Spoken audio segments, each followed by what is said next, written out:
ശമ്പളം ചോദിക്കുമ്പോഴേ നീ മുതലാളിയുടെ വീക്ക്നെസ് കയറി പിടിക്കണം. അതല്ല അനാവശ്യം പറഞ്ഞല്ലോ, കുടുംബത്തെ പറഞ്ഞ പെണ്ണുങ്ങളായിരിക്കും കേട്ടോ. അനാവശ്യം പറഞ്ഞ് വരുത്തരുത്.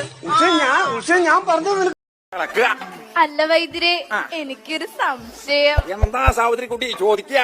സ്ത്രീകൾ എപ്പോൾ പ്രസവിക്കുന്നതാ നല്ലത്? കല്യാണം കഴിഞ്ഞിട്ട് പ്രസവിക്കുന്നതാ നല്ലതാ.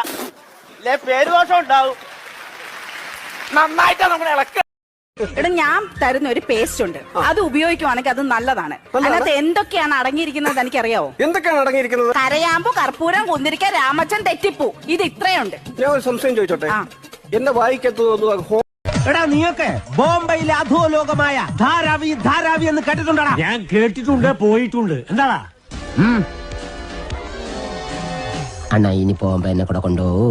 സത്യം, ഞാൻ ഇതുവരെ പോയിട്ടില്ല. ഫുൾ ചെലവ് എന്റെ വക. കൊണ്ടുപോവാന്ന് പറ. ഭയങ്കര ബോറടി. ഇയാൾ എന്തെങ്കിലും തമാശ പറയോ? ഞാനൊരു കൊമേഡിയൻ അല്ല. പക്ഷെ ഒരു കോമാളി ലുക്കുണ്ട്. തനിക്കൊരു മന്ദബുദ്ധിയുടെ ഫേസ് ഉണ്ട് എന്ന് വെച്ച് മന്ദബുദ്ധിയല്ലോ.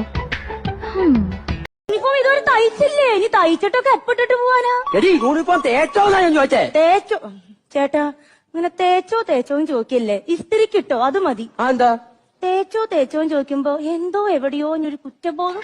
രാമായണം എഴുതിയതാരാ? ഞാനും അല്ല പോച്ചുമായിരുന്നു പറഞ്ഞ അവിടെ ജനറേറ്റർ ഞാനാണ് പറഞ്ഞു ഓണാക്കിയത്. ഞാൻ എഴുതിയത്, ഞാനല്ല എഴുതിയത്. ഞാനും എഴുതിയില്ല. ഞാൻ ചോദിച്ചാൽ എനിക്ക് മനസ്സിലായില്ല. രാമായണം എഴുതിയത് ആരാണ്?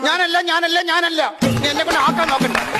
അല്ലേ അതിനെ പറഞ്ഞു എന്നെ കുറ്റം പറയാനാ? ഞാൻ സമ്മതിക്കത്തില്ല. ഞാൻ എഴുതാത്ത ഞാൻ എഴുതുന്നത്. ഞാൻ